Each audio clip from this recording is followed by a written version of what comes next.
Berenice. La desdicha es muy variada. La desgracia cunde multiforme en la tierra, desplegada por el ancho horizonte, como el arco iris. Sus colores son tan variados como los de este, a la vez tan distintos y tan íntimamente unidos. Desplegada por el ancho horizonte como el arco iris. ¿Cómo es de que la belleza ha derivado un tipo de fealdad, de la alianza y la paz, un símil del dolor? Igual que en la ética, el mal es consecuencia del bien. En realidad de la alegría nace la tristeza, o la memoria de la dicha pasada es la angustia de hoy, o las agonías que son se originan en los éxtasis que pudieron haber sido. Mi nombre de pila es Egaeus. No diré mi apellido. Sin embargo, no hay en este país torres más venerables que las de mi sombría y lúgubre mansión. Nuestro linaje ha sido llamado raza de visionarios y en muchos sorprendentes detalles, en el carácter de la mansión familiar, en los frescos del salón principal, en los tapices de las alcobas, en los relieves de algunos pilares de la sala de armas, pero sobre todo en la galería de recuadros antiguos, en el estilo de la biblioteca y, por último, en la naturaleza muy peculiar de los libros. Hay elementos suficientes para justificar esta creencia. Los recuerdos de mis primeros años se relacionan con esta mansión y con sus libros, de los que ya no volveré a hablar. Allí murió mi madre. Allí nací yo. Pero es inútil decir que no había vivido antes, que el alma no conoce una existencia previa. ¿Lo negáis? No discutiremos este punto. Yo estoy convencido, pero no intento convencer. Sonidos musicales y tristes. Un recuerdo que no puedo marginar. Una memoria como una sombra vaga, variable, indefinida, vacilante, y como una sombra también por la imposibilidad de librarme de ella mientras brille la luz de mi razón. En esa mansión nací yo. Al despertar de repente de la larga noche de lo que parecía, sin serlo, la no existencia a regiones de hadas, a un palacio de imaginación, a los extraños dominios del pensamiento y de la erudición monásticos. No es extraño que mirase alrededor con ojos asombrados y ardientes, que malgastara mi niñez entre libros y disipara mi juventud en sueños. Pero sí es extraño que pasaran los años y el apogeo de la madurez me encontrara viviendo aún en la mansión de mis antepasados. Es asombrosa la parálisis que cayó sobre las fuentes de mi vida. Asombrosa la parálisis que cayó sobre las fuentes de mi vida. Asombrosa la inversión completa en el carácter de mis pensamientos más comunes. Las realidades del mundo terrestre me afectaron como visiones. Solo como visiones.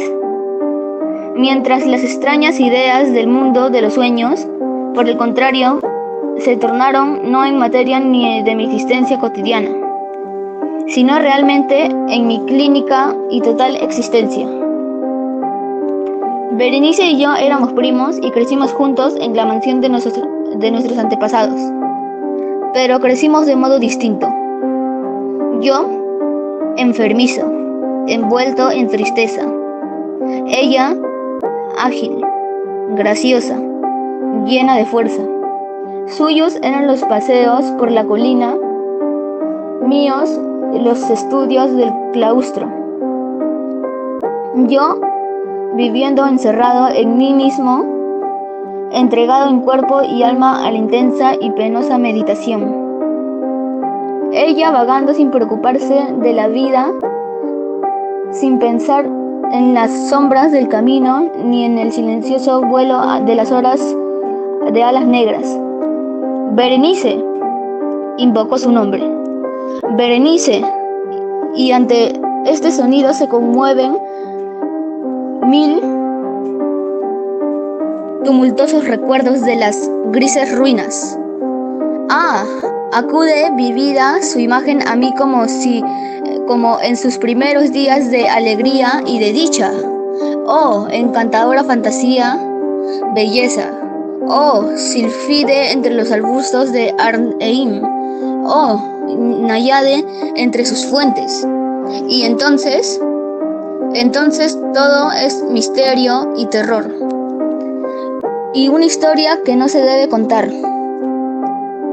Una enfermedad mortal cayó sobre ella como el simún. Y mientras yo contemplaba, el espíritu del cambio la arrasó, penetrando en su mente, sus costumbres y en su carácter. Y de la forma más sutil y terrible llegó a alterar incluso su identidad. ¡Ay! La fuerza destructora iba y venía. ¿Y la víctima dónde estaba? Yo no la conocía. O al menos ya no la reconocía. Como Berenice.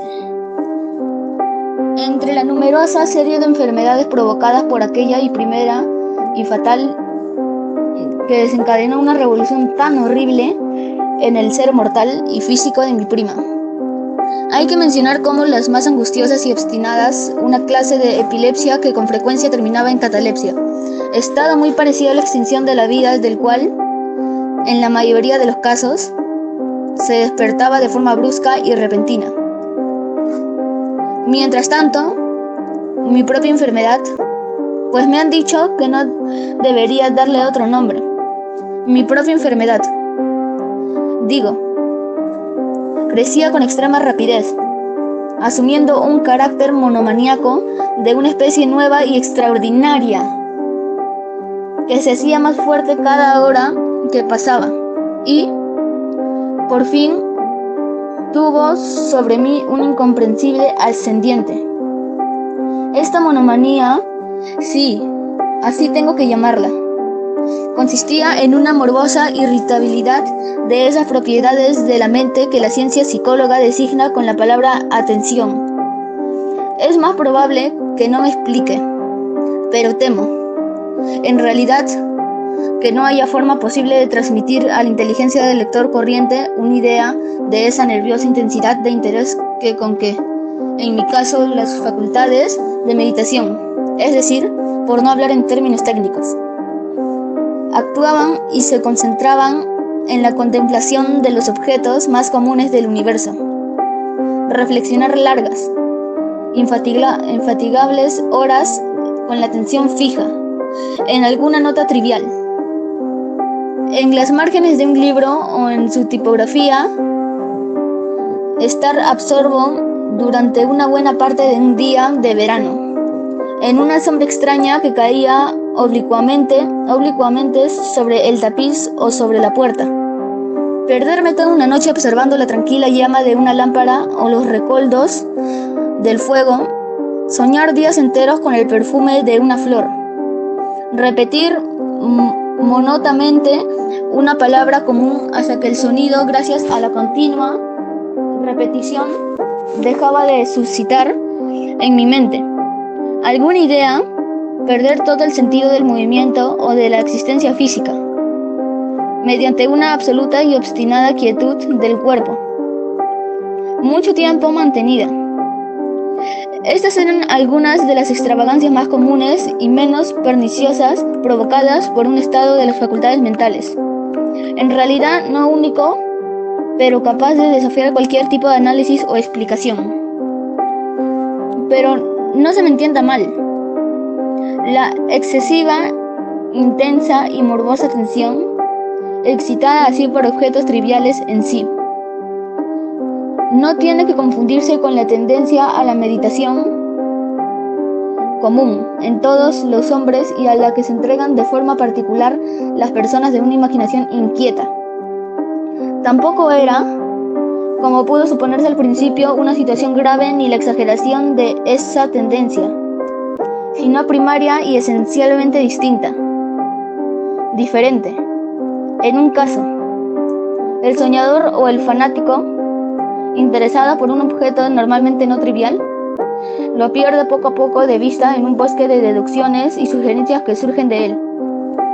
Hasta que, al final de una ensoñación llena muchas veces de voluptuosidad, el incitamentum o primera causa de sus meditaciones desaparece completamente y queda olvidado. En mi caso, el objeto primario era invariablemente trivial, aunque adquiría, mediante mi visión perturbada, una importancia refleja e irreal. Pocas deducciones, si había alguna, surgían. Esas épocas volvían pertinazmente al objeto original como a su centro. Las meditaciones nunca eran agradables. Y al final de la ensoñación, la primera causa, lejos de perderse de vista, había alcanzado ese interés sobrenaturalmente exagerado que constituía el rasgo primordial de la enfermedad. En una palabra, las facultades que más ejercía la mente en mi caso eran, como ya he dicho, las de atención, mientras que en el caso del soñador son las especulación. Mis libros, en esa época, si no servían realmente para aumentar el trastorno, compartían en gran medida, como se verá por su carácter imaginativo e inconexo, las características peculiares del trastorno mismo. Pudo recordar, entre otros, el tratado del noble italiano Coelius, Secundus Curio, de Amplitudine Beati Regni Dei, la grandeza del reino santo de Dios, la gran obra San Agustín de Civitate Dei, la ciudad de Dios, y la Tertuliano de Carne Christi, la carne de Dios, cuya sentencia paradójica, mortus est Dei filius credibili est quia ineptum est, et sepultus resurrexit certum est quia impossibili est, ocupó durante muchas semanas de inútil y laboriosa imaginación todo mi tiempo. Así se verá que, arrancada de su equilibrio solo por cosas triviales, mi razón se parecía a ese peñasco marino del que nos hablaba Ptolomeo Hefestión, que resistía firme los ataques de la violencia humana y la furia feroz de algunas y de los vientos, pero temblaba a simple contacto de la flor llamada asphodelo. Y aunque para un observador desapercibido pudiera parecer fuera de toda duda que la alteración producida por en la condición moral de Berenice por su desgraciada enfermedad me habría proporcionado muchos temas para el ejercicio de esa meditación intensa y anormal, cuya naturaleza me ha costado bastante explicar. Sin embargo, no era este el caso. En los intervalos lúcidos de mi mal, la calamidad de Berenice me daba lástima y, profundamente conmovido por la ruina total de su hermosa dulce vida, no dejaba de meditar con frecuencia, amargamente, en los prodigiosos mecanismos por los que había llegado a producirse una revolución tan repentina y extraña, pero estas reflexiones no compartían la idiosincrasia de mi enfermedad y eran como las que se hubiesen presentado en circunstancias semejantes al común de los mortales, fiel a su propio carácter. Mi trastorno se recreaba en los cambios de menor importancia, pero más llamativos, producidos en la constitución física de Berenice, en la extraña y espantosa deformación de su identidad personal, en los días más brillantes de su belleza incomparable no la amé, en la extraña anomalía de mi existencia. Mis sentimientos nunca venían del corazón, y mis pasiones siempre venían de la mente. En los brumosos amaneceres, en las sombras entrelazadas del bosque, al mediodía, en el silencio de mi biblioteca, por la noche, ella había flotado ante mis ojos, y yo la había visto. no como la Berenice viva y palpitante, sino como la Berenice de un sueño, no como una moradora de la tierra, sino como su abstracción, no como algo para admirar, sino para analizar, no como un objeto de amor, sino como tema de las más abruptas, aunque incontexta especulación. Y ahora temblaba en su presencia y palidecía cuando se acercaba. Sin embargo, lamentando amargamente su decadencia y su ruina, recordé que me había amado mucho tiempo y que en un momento aciagado le hablé de matrimonio.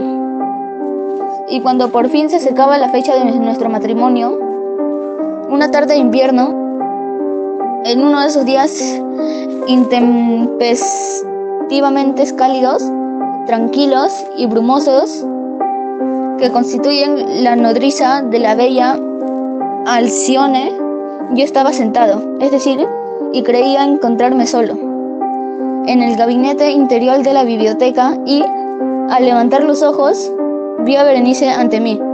Fue mi imaginación excitada de la influencia de la atmósfera brumosa, de la incierta luz crepuscular del aposento, los vestidos grises que envolvían su figura, los que le dieron un contorno tan vacilante e indefinido. No sabría decirlo. Ella no dijo nada, no dijo una palabra, y yo por nada del mundo hubiera podido pronunciar una sílaba. Un escalofrío helado cruzó por mi cuerpo, me oprimió una sensación de insufrible ansiedad, una curiosidad devoradora invadió mi alma y, reclinándose en la silla, me quedé un rato, sin aliento, inmóvil, con mis ojos clavados en su persona. ¡Ay! Su delgadez era muy extrema,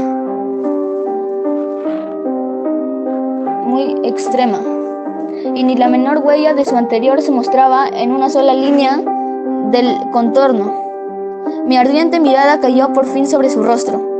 La frente era alta, muy pálida y extrañamente serena.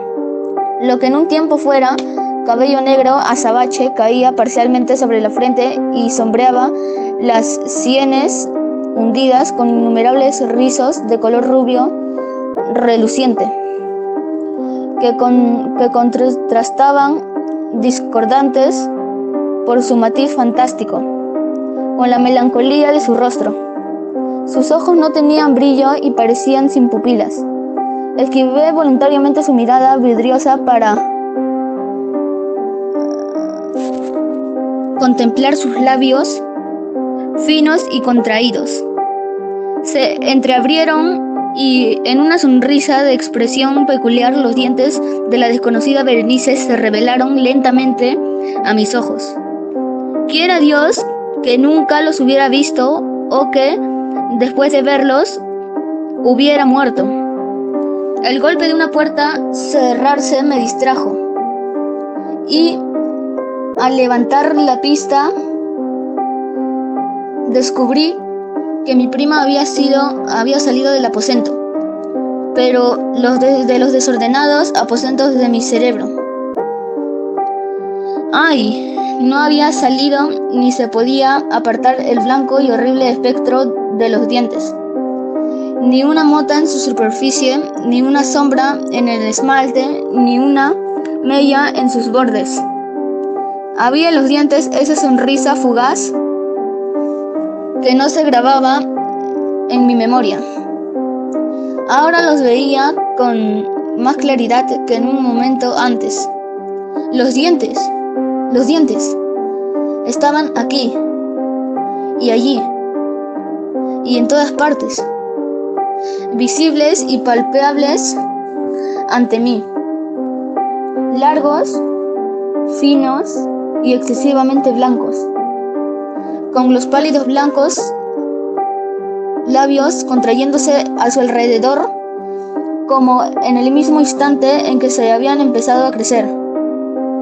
Entonces llegó toda la furia de mi monomanía y yo luché en vano contra su extraña e irresistible influencia entre los muchos objetos del mundo externo. Solo pensaba en los dientes. Los anhelaba con un deseo frenético. Todas las demás preocupaciones y los demás intereses quedaron supeditados a esa contemplación. Ellos eran los únicos que estaban presentes a mi mirada mental, y en su insustituible individualidad llegaron a ser la esencia de mi vida intelectual.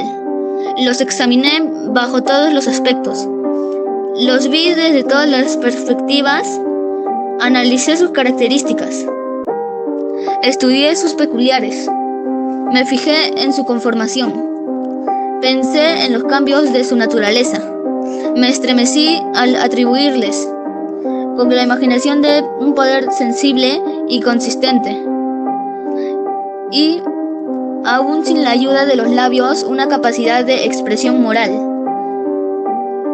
De Mademoiselle Salle ha dicho con razón de que tous ces pas états des sentiments, y de Berenice yo creía seriamente que toutes sind dent eta des y des. Este absurdo pensamiento destruyó des y des. Por eso los codiciaba tan desesperadamente. Sentí que solo su posición me pondría de volver en paz y devolviéndome la razón. Y la tarde cayó sobre mí. Vino la oscuridad. Duró y se fue, y amaneció el nuevo día, y las brumas de una segunda noche se acumularon alrededor. Y yo seguía inmóvil, sentado en aquella habitación solitaria, y seguí sumido en la meditación, y el fantasma de los dientes mantenía su terrible dominio, como si, con su claridad viva y horrible, flotara entre las caminatas, luces y sombras de la habitación. Al fin interrumpió en mis sueños un grito de horror y consternación, y después, tras una pausa, el ruido de voces preocupadas, mezcladas con apagados gemidos del dolor y de pena. Me levanté de mi asiento y, abriendo las puertas de la biblioteca, vi en la antesala a una criada deshecha en lágrimas, quien me dijo que Berenice ya no existía. Había sufrido un ataque de epilepsia por la mañana temprano, y ahora, al caer de la noche, ya estaba preparada para la tumba y recibir su ocupante y terminados preparativos del entierro.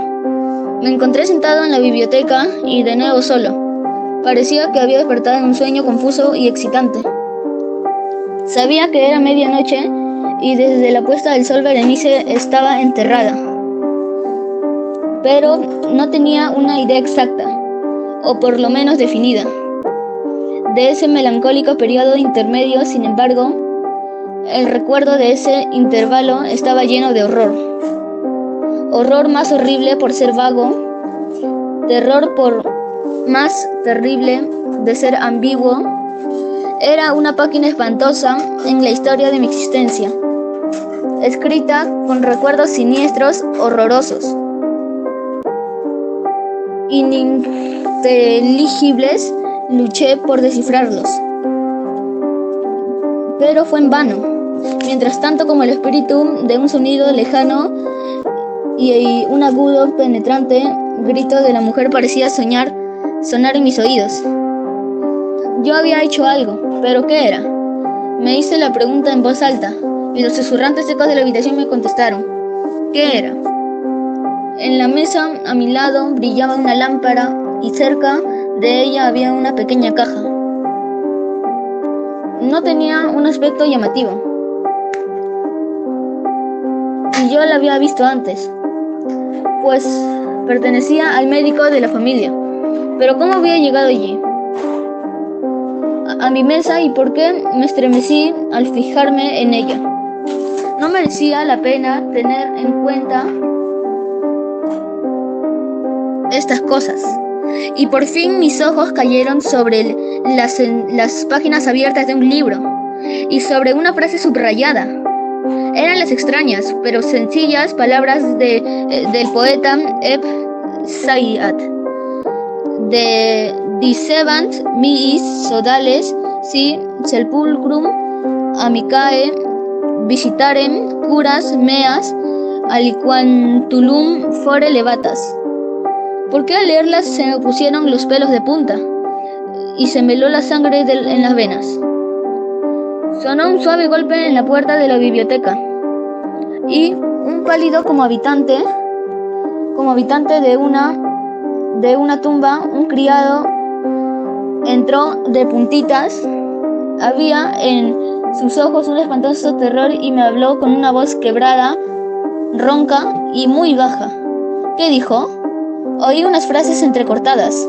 Hablaba de un grito salvaje que había turbado el silencio de la noche y de la servidumbre reunida para averiguar dónde procedía, y su voz recobró un tono espeluznante. Claro, cuando me habló susurrando de una tumba profanada, de un cadáver envuelto en mortaja y desfigurado, pero que aún respiraba, aún palpitaba, aún vivía. Señaló mis ropas. Estaban manchadas de barro y de sangre. No contesté nada. Me tomó suavemente la mano. Tenía huellas de uñas humanas. Dirigió mi atención a un objeto que había en la pared. Lo miré durante unos minutos. Era una pala. Con un grito corrí hacia la mesa y agarré la caja, pero no pude abrirla y por mi temblor se me escapó de las manos y se cayó al suelo y se rompió en pedazos. Entre estos, entrechocado, rodaron unos instrumentos de la cirugía dental mezclados con 32 diminutos objetos blancos de marfil que se desparramaron por el suelo.